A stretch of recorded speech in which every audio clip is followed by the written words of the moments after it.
If Tyreek Hill and Josh Allen really end up joining the Kansas City Chiefs, this wouldn't just be a blockbuster move.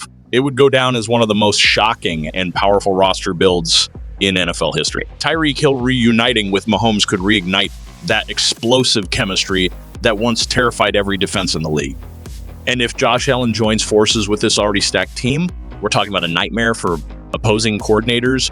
2 elite QBS on one roster would be unprecedented and game-breaking. Championship.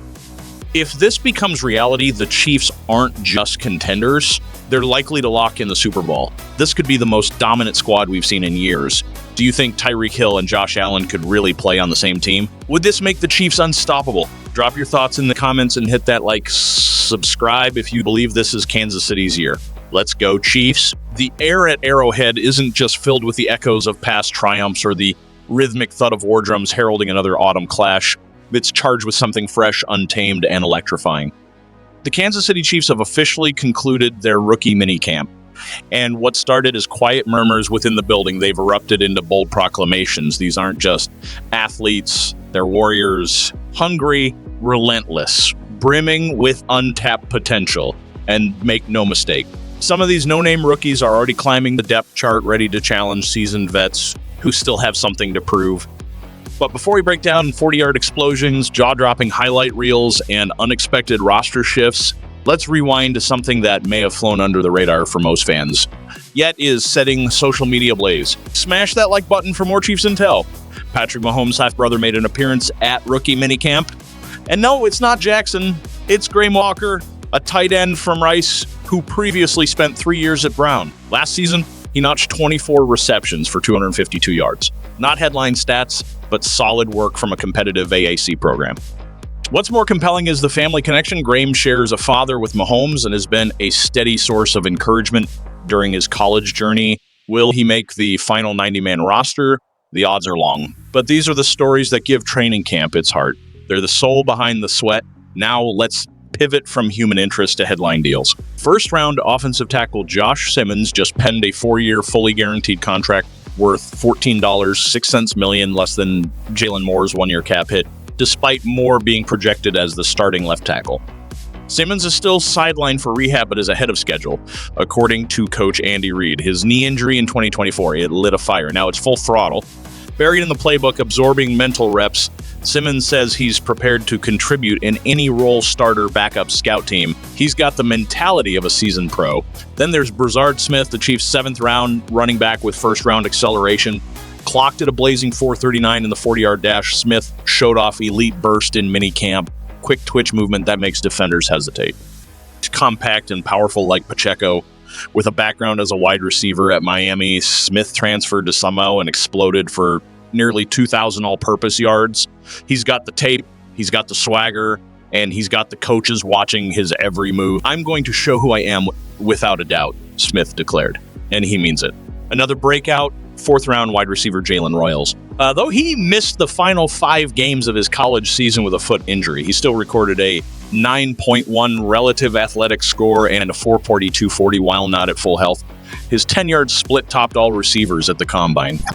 Royals models his game after Devontae Adams and A.J. Brown, but he's crafting his own legacy in KC. During camp, he snagged 10 catches in drills and is learning every receiver slot in Andy Reid's notoriously complex system. That's not just athleticism, it's obsession-level focus. But the surprises didn't end there. Jake Brenningstool, undrafted tight end from Clemson, might have made the biggest splash. 2 acrobatic grabs in coverage. Back-to-back 50-catch seasons in college. Why did he choose Kansas City? Andy Reid picked up the phone and called him personally. That's all it took. Coach Wright didn't just toss out a casual invite. He pitched Jake Brenningstool a role that meant something. When a head coach picks up the phone, it's not just courtesy, it's conviction. Brenningstool, who logged 60 of his college snaps from the slot, brings more than soft hands. He's a willing physical blocker, too. He's locked in and ready to grind for a roster spot. And let's not forget Jared Casey, the Kansas Jayhawk turned tight end, who pulled off a one-handed catch that turned heads. Once a fullback, now a hybrid threat. His versatility as both a blocker and receiver could quietly push him into serious contention. No one's saying he'll leapfrog Carson Steele just yet, but in a battle where inches matter, Casey's hands might just give him that edge.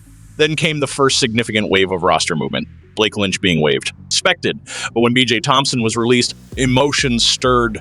The fifth-round edge rusher who suffered cardiac arrest during a team meeting last summer was officially waived, but not forgotten. This move isn't abandonment, it's strategic.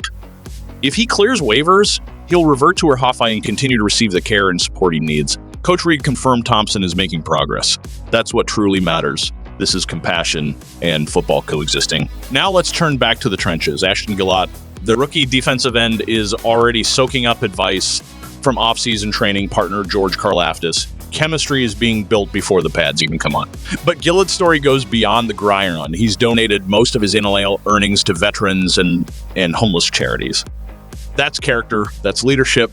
Then there's Omar Norman-Lott, the new defensive tackle who didn't see huge snap volume in college, but when he was on the field, he dominated. His pass rush win rate sits in the 99th percentile. He was part of a deep rotation, yes, but every snap he played was impactful. That's the kind of efficiency that speaks volumes. And how about Noel Williams, the defensive back who literally intercepted a staff member during drills? 7 ints last season in college. Obsessed with improvement, lives on the jugs machine, visualizes plays.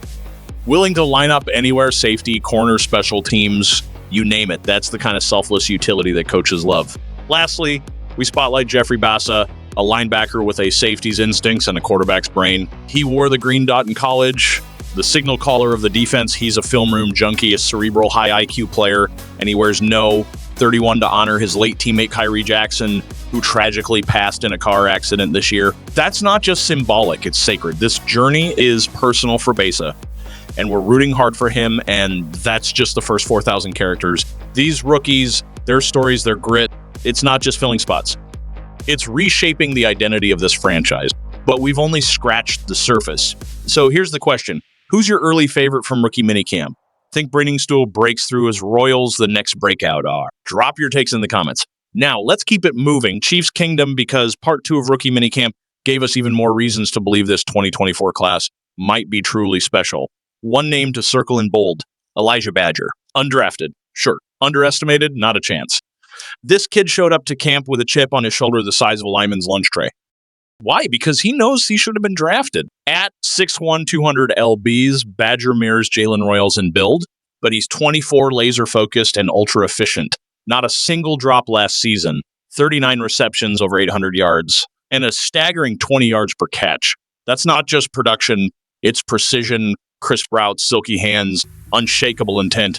He's not here to blend in, he's here to break out. Now, let's be clear, no pads yet, no full contact.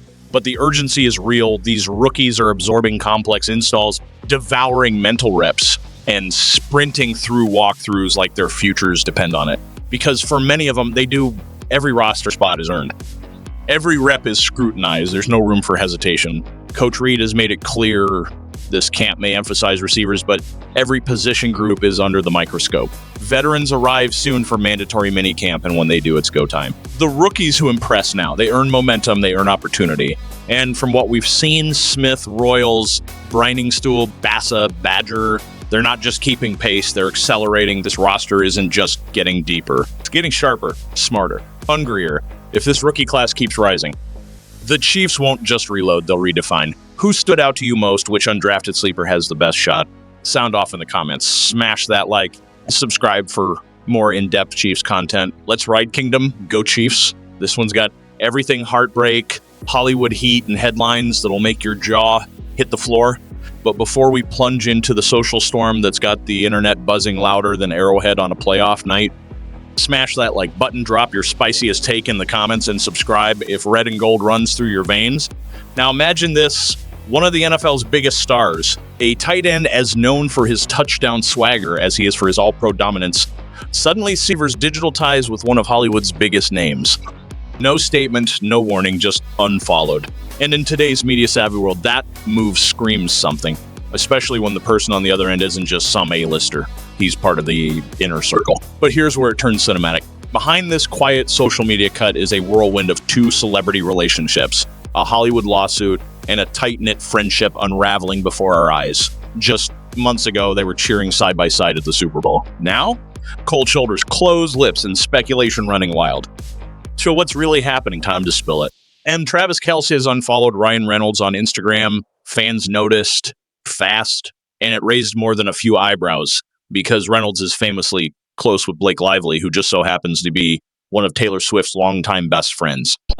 If you've kept up with the off-field tea, you already know Swift and Kelce are still going strong, quiet off-season hangouts, no drama. But that friendship with Lively, it's hit serious turbulence. Sources say the fallout started with a lawsuit tied to Lively's film, It Ends With Us, a PR mess that allegedly pulled Swift's name into the fray. Swift reportedly wanted no part of the drama and began distancing herself. And if Swift pulled away, it seems Kelce followed suit, with Reynolds caught in a crossfire. The silence from Reynolds.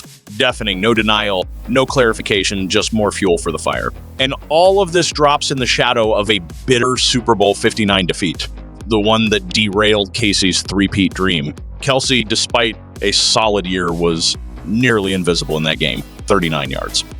No touchdowns. A crucial drop in a key moment. Chiefs Kingdom felt it, and so did he. But here's the twist. Kelce's not walking away. He's coming back with a vengeance in 2025, and with Mahomes in the trenches next to him. They're not just playing. They're on a mission to reclaim the throne. And now he's drawing battle lines. No more distractions, no more surface-level friendships, just football family and that relentless pursuit of the next Lombardi. So what do you think, Chiefs fans? Was Kelce right to cut ties with Reynolds? Is this just celebrity drama or a deeper loyalty play behind the scenes? Sound off in the comments. Hit that like, subscribe for more Chiefs drama, deep dives, and insider heat. Because this story, it's just getting started.